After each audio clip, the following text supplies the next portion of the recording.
नमस्ते sir. Sir, अगला प्रश्न जिन प्रतिभागी का है वो अभी ऑनलाइन नहीं जुड़ पा रहे हैं किसी इंटरनेट कनेक्शन की वजह से। उनका प्रश्न मैं ही आपके सामने रखना चाहूंगा। उनका प्रश्न पिछले संस्कृत सत्र पर आधारित है और भक्ति से आधारित है। वे पूछ रहे हैं कि हमने हमेशा से यही जाना है कि भगवान जो है वो भावना से ही मिलते हैं, पर आचार्य जी हमेशा इसके विपरीत बात कहते हैं। तो हम इस बात को किस तरह समझें कि भावना और भगवान में आपस में क्या संबंध है? वो निर्भर करता है आपके भगवान की परिभाषा क्या है। हम्म? भावना वृत्ति की सबसे प्राचीन, सबसे आदिम और सबसे पाशविक अभिव्यक्ति है। हम्म? सबसे प्राचीन भी और सबसे पाशविक भी। आपने देखा होगा, दो तीन उदाहरण ले लेते हैं। पशु का, पागल का और बच्चे का।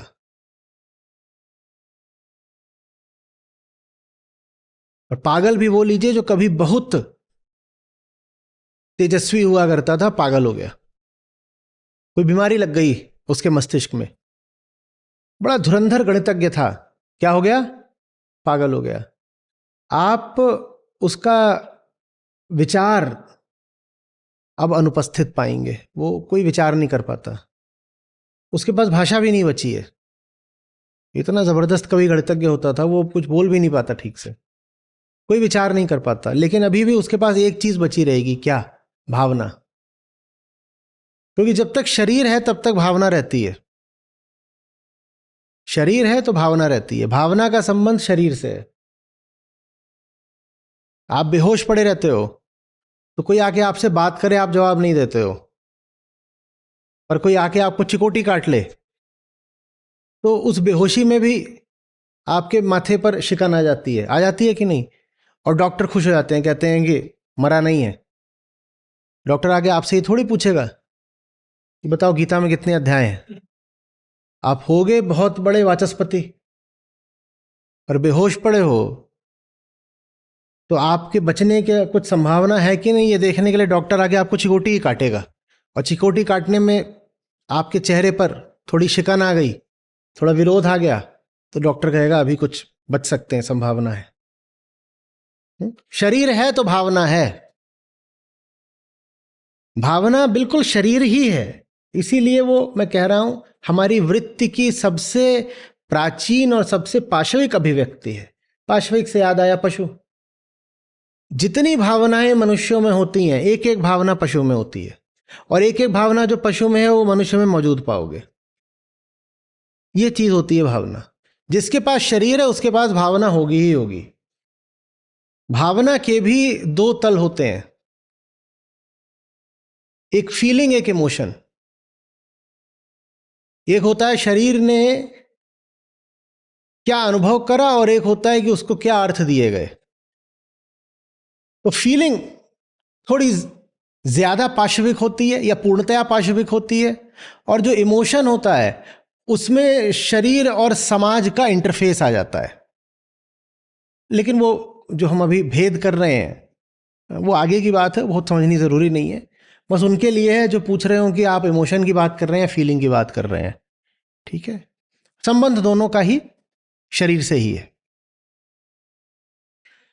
तो फिर जिनमें देह वृत्ति जितनी ज्यादा होगी वो पूजेंगे भी देह को ही, और वो अपने पूज्य को भी एक देह ही बना देंगे। और वो जो अपने पूज्य को देह बनाएंगे उस पूज्य देह से वो भावना का रिश्ता रखेंगे। ये होगा ही होगा। और फिर वो कहेंगे भगवान तो भावना से मिलते हैं, भगवान तो भावना से मिलते हैं। वो कभी ये समझना नहीं चाहेंगे कि भावना चीज क्या होती है। वो कभी नहीं देखना चाहेंगे कि तुम्हारी सारी भावना तुम्हारे शारीरिक रसायनों से पैदा होती है और शरीर भाव ही तुम्हारा पहला बंधन है। सारी भावना शरीर भाव से आती है, और शरीर भाव बंधन है, माने भावना बंधन है। और भगवान को भी तुमने भावना ही बना डाला, तो तुमने भगवान के रूप में भी एक बंधन ही खड़ा कर दिया अपने लिए।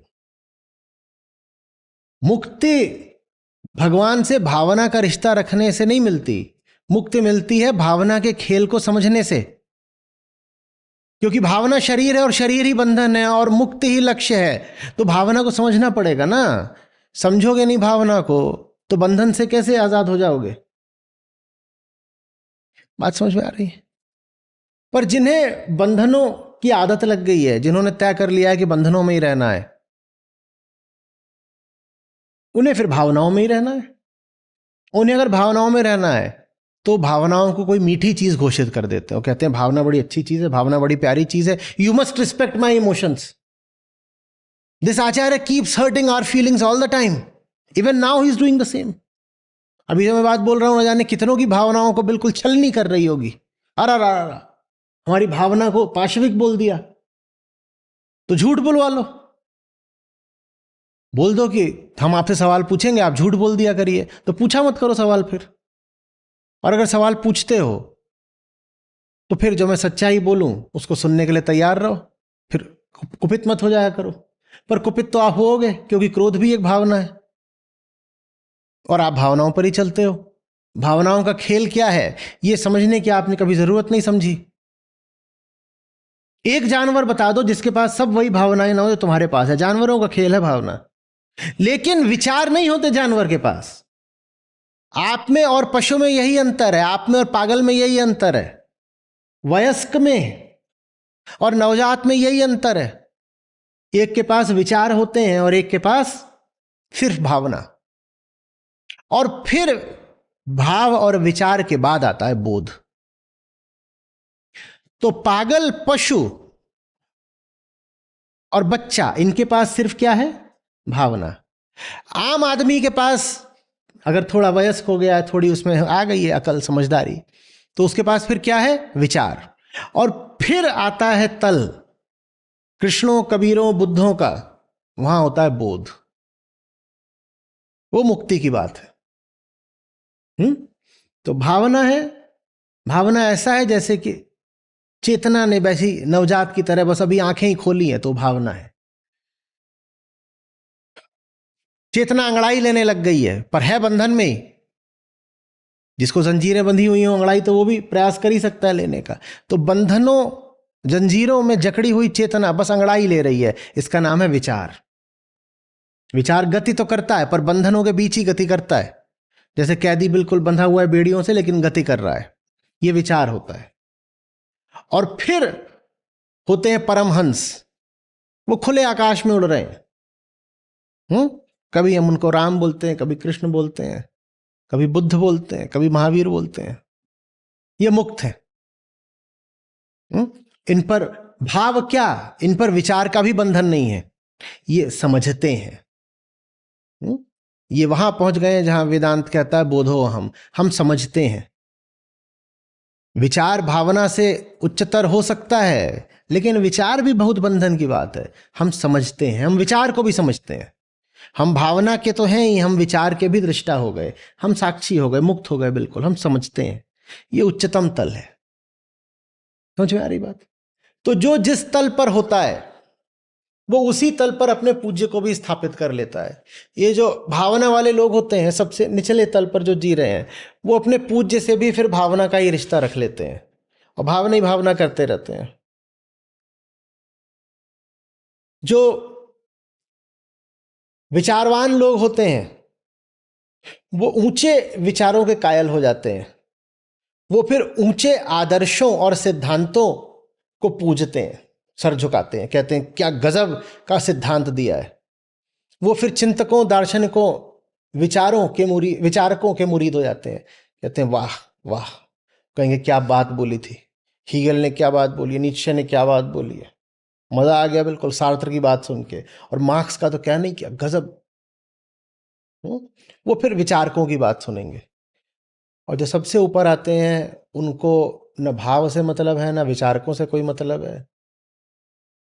वो कहते हैं कि सब देख लिया, सब समझ में आ रही है बात।